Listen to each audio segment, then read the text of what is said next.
ce soir en ce qui concerne la place de la parole dans notre vie. La place de la parole, ou si tu veux, l'importance de la parole dans notre vie. Alléluia. Tout ce que Dieu a cherché ou cherche encore pour toi et moi ce soir, c'est de comprendre ce qu'il est et ce que toi tu es. Alléluia. Amen. La Bible dit dans le livre de Genèse, au commencement, Dieu créa les cieux et la terre. Mais quand il arrive dans le livre de Jean 1, du premier verset, Dieu change d'image. Il dit, en fait, le commencement n'était pas les cieux. Le commencement n'était pas la terre. Mais le commencement, c'était la parole. Dieu élève l'équivoque de la parole de Dieu. Il met la parole de Dieu en premier lieu. Alléluia. Amen. Ça veut dire que ce passage nous prouve à suffisance qu'en dehors de la parole de Dieu, il n'y a pas un élément qui est si important dans ce livre que nous lisons. D'ailleurs, la parole, c'est la Bible. Alléluia. Dieu, il fait des merveilles, il crée, mais il arrive à un niveau donné que l'homme n'a pas la capacité de comprendre ce que lui, il a fait ou ce qu'il est. Et encore plus grave, l'homme arrive à une dimension de ne même pas comprendre ce que lui-même il est. Alléluia. C'est pourquoi, par le moyen de la parole, Dieu veut nous ramener à comprendre que la création appartient à Dieu. Que tout ce que nous voyons appartient à Dieu. Dieu donne tous les détails par le moyen de la parole de Dieu. Alléluia. Voilà pourquoi le diable, comprenant ces stratégies, il joue un rôle dans nos vies afin de nous empêcher de comprendre la parole de Dieu. La fois passée, on a dit que celui qui n'est pas informé est esclave de celui qui est informé. Et si l'information, ton information, se cache dans la Bible, si tu ne comprends pas cette information, nous devenons quoi? L'esclave du diable. Alléluia. Voilà pourquoi, par ses efforts, Dieu veut toujours nous ramener. Il dit, mais tu souffres, tu n'as pas besoin d'une prière, tu n'as pas besoin d'appeler plusieurs personnes. En fait, ce que tu as te montre ce que tu es. Alléluia. Un père pour ses enfants n'a pas besoin de développer des stratégies pour faire comprendre à ses enfants qu'il est leur père. Alléluia. Il y a des codes. L'enfant automatiquement sait que c'est mon père. Mais le chrétien aujourd'hui oublie, n'arrive pas à discerner qui est l'Éternel. Voilà pourquoi il a mis en notre disposition la parole de Dieu. Alléluia. Amen. Dieu veut que nous comprenions ce qu'il a dessiné pour nous. Ce qu'il a promis pour toi et moi. Afin que nous ne rentrons pas dans les détails comme tout le monde. Il dit que vous êtes appelés à vivre de la grandeur. Mais vous mourrez comme des princes quelconques. Parce que vous ne savez pas le code que j'ai mis à votre disposition. Nous allons lire un passage. Matthieu 13, 36 à 43. Sinon, on peut aller directement à l'interprétation de la parabole. Je l'ai après expliqué. Nous lisons Matthieu 13, 18 à 23.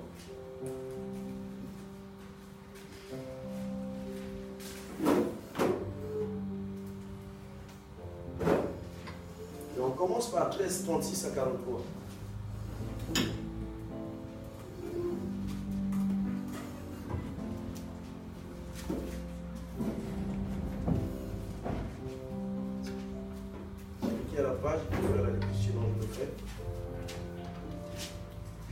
Alors, il renvoya la foule et entra dans la maison.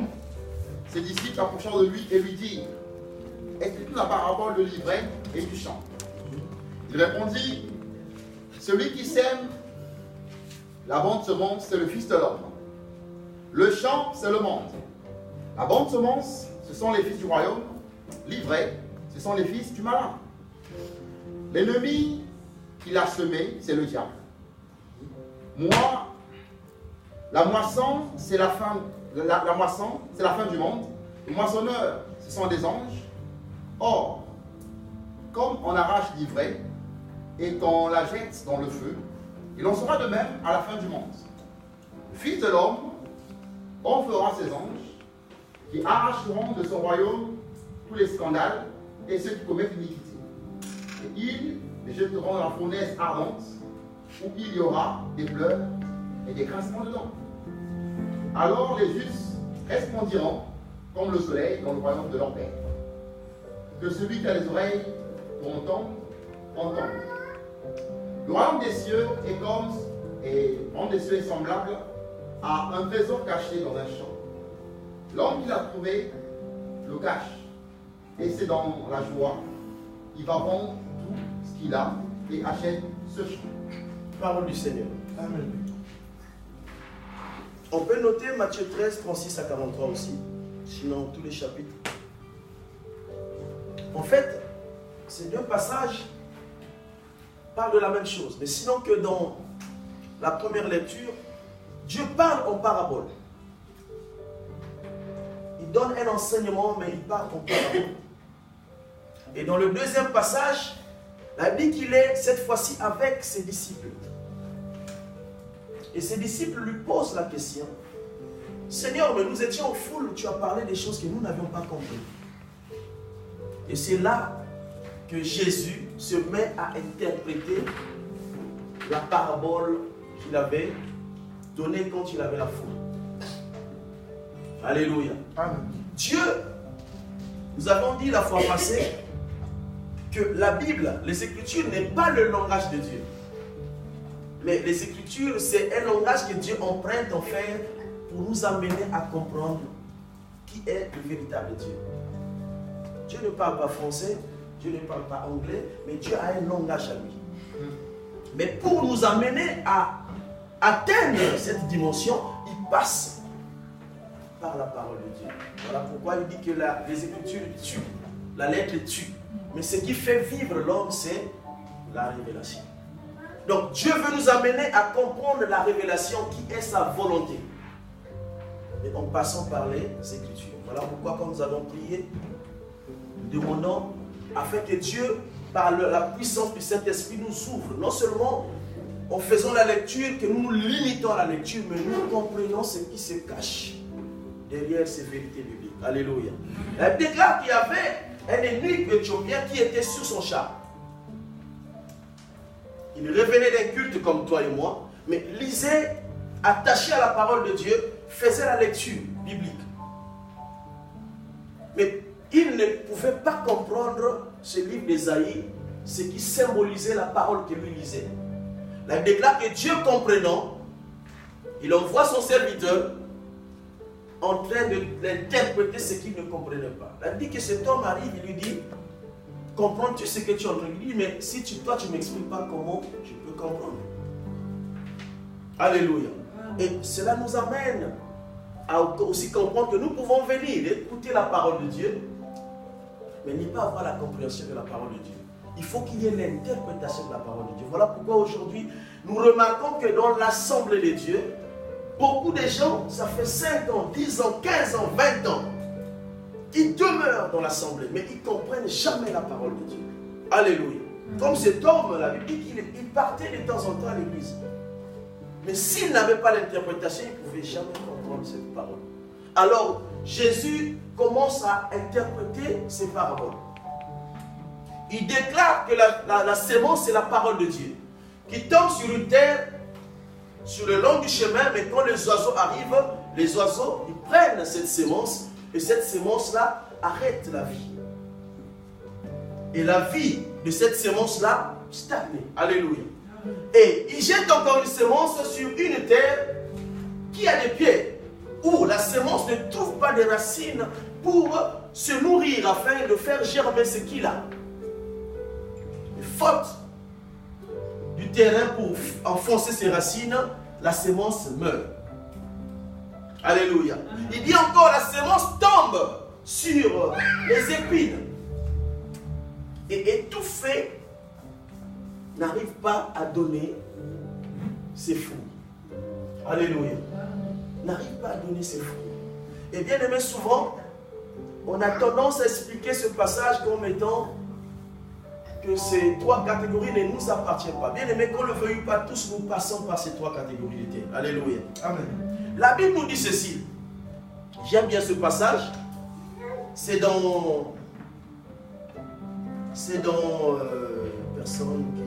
Marc 10, 29 à 31.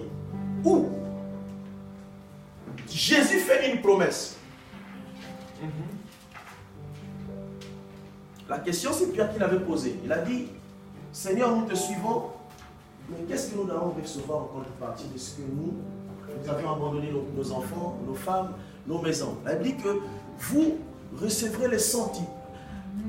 Dans la promesse, on ne fait pas attention. On peut lire ce passage, s'il vous plaît, bien aimé, afin de comprendre réellement ce qui nous empêche de vivre la grandeur de Dieu, autant que chrétiens. C'est dans Marc 10, de 29 à 31.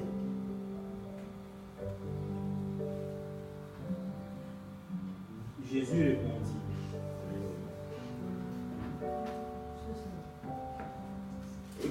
Je vous le dis en vérité, il n'est personne qui, ayant quitté, à cause de moi et à cause de la bonne nouvelle, sa maison, ou ses frères, ou ses sœurs, ou sa mère, ou son père, ou ses enfants, ou ses terres, ne reçoivent au centuple présentement dans ce siècle-ci des maisons, des frères, des sœurs, des mères, des enfants et des terres avec des persécutions et dans le siècle à venir la vie éternelle.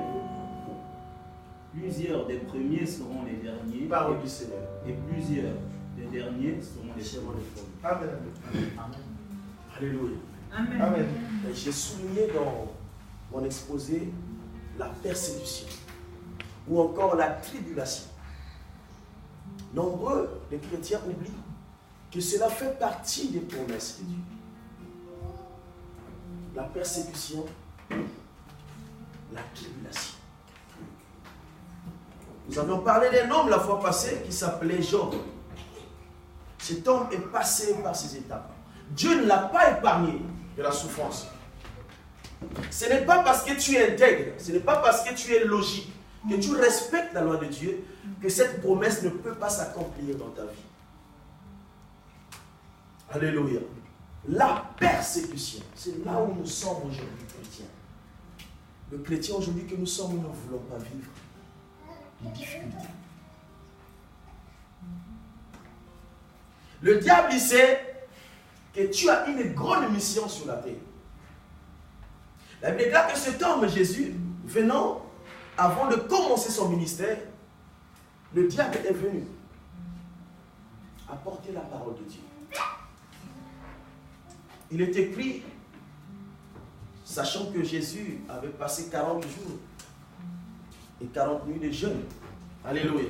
Amen. Il dit, il est écrit que si, il savait bien que cet homme avait faim, parce que vous savez qu'en jeûne, juste après le jeûne, il faut qu'on mange. Et cet homme le savait bien. Et moi, je l'appelle l'homme à la culotte. Alléluia. Il a dit, si tu dis à cette pierre de te transformer en pain, selon les Écritures. Vous voyez l'importance de la parole de Dieu. C'est pour te dire que le diable, que tu sous-estimes aujourd'hui, il connaît la parole de Dieu. Je crois que c'est ici qu'on avait expliqué la ruse. La ruse, en fait, c'est... Le mot que j'avais dit, je me souviens, c'est encore... Vous voyez le vin. Quand vous mettez 5 gouttes d'eau dans le vin reste le vin. Ça ne change pas de couleur. Alléluia. Le vin ne change pas de couleur. Ça, il garde la forme. Tu ne te rendras pas compte. Un verre avec 5 gouttes d'eau et un verre de vin sans 5 gouttes d'eau. tu n'arriveras pas à discerner quel est le vin qu'on a mis 5 gouttes. Et c'est comme ça que le diable agit. Il vient avec la parole. Il est écrit. Et heureusement que cet homme, ayant la connaissance de la parole, réplique avec la parole de Dieu. Il est aussi écrit. Il est aussi écrit que l'homme ne vivra pas seulement du pain, mais aussi de toute parole qui vient de Dieu. Alléluia. Imaginez-vous que si à ce moment-là, il n'y avait pas ce verset biblique dans la tête de notre maître. Bon, je prends son exemple comme toi et moi. Alléluia. Il dit que tu te rencontres avec quelqu'un qui te met devant la parole que tu lis tous les jours. Il est écrit que ceci, cela. Selon la parole de Dieu, il avait raison, oui ou non? Et Christ est venu contre une autre parole qui dit que l'homme ne vivra pas seulement du pain. Parce qu'il avait la connaissance de la parole de Dieu. Celui qui connaît la parole de Dieu en face de la tribulation, il sait. Voilà pourquoi, vous savez, ce qui arrive souvent, c'est que la présentation de la parole de Dieu. C'est-à-dire que quand nous venons dans le Seigneur nouvellement, dans la plupart des cas, on en a écouté les témoignages, les gens y reçoivent, ils viennent au Seigneur parce qu'ils ont vu la main de Dieu. Ils ont écouté, ils ont vu la bénédiction. On leur a parlé de la bénédiction, mais on ne leur a pas parlé de la persécution. Celui qui connaît la persécution dans la parole de Dieu, quand bien même que ça arrive, il est là. Vous avez vu l'homme de Dieu, alléluia, l'ancien Samuel. Vous savez, le diable, il est terrible. Il sait que cet homme, dans les années qui viennent, il sera un canal, un grand canal. Il fait quoi? Il attaque. Il touche. Et il ne touche pas n'importe qui dans ta vie. Il touche ce qui est important dans ta vie. Vous comprenez ce que je veux dire? Le diable sait la chose que tu aimes. La Bible dit ceci. Je prends l'exemple parce que c'est notre pasteur. Que le nez de la famille est quoi? Est la force ou la vigueur d'un homme. C'est-à-dire que quand un homme met au monde, le premier, ça dit que sa force le quitte. Et c'est cela que vous allez voir dans la bénédiction. Chaque enfant de Jacob avait une bénédiction, et en commençant par Ruben. C'est-à-dire que la loi reconnaissait le droit de naissance, parce que la Bible savait que la force de l'homme était dans le premier. Alléluia. Voilà pourquoi vous voyez, même dans le cas d'Ephraïm et Manassé, la Bible dit que Jacob, il impose les mains. La main gauche sur le petit et sur le grand, et la main droite sur le petit. Mais comme Joseph ne savait pas ces choses, il voulait contester. Mais lui, le vieux, il savait ce qu'il faisait. Parce que selon la loi, ce n'était pas possible de mettre sa main droite sur le plus petit et la main gauche sur le plus grand. Alléluia. Et le diable, il fait quoi? Il touche afin de t'affaiblir. Oh, j'ai béni Dieu de la force de cet homme. Alléluia.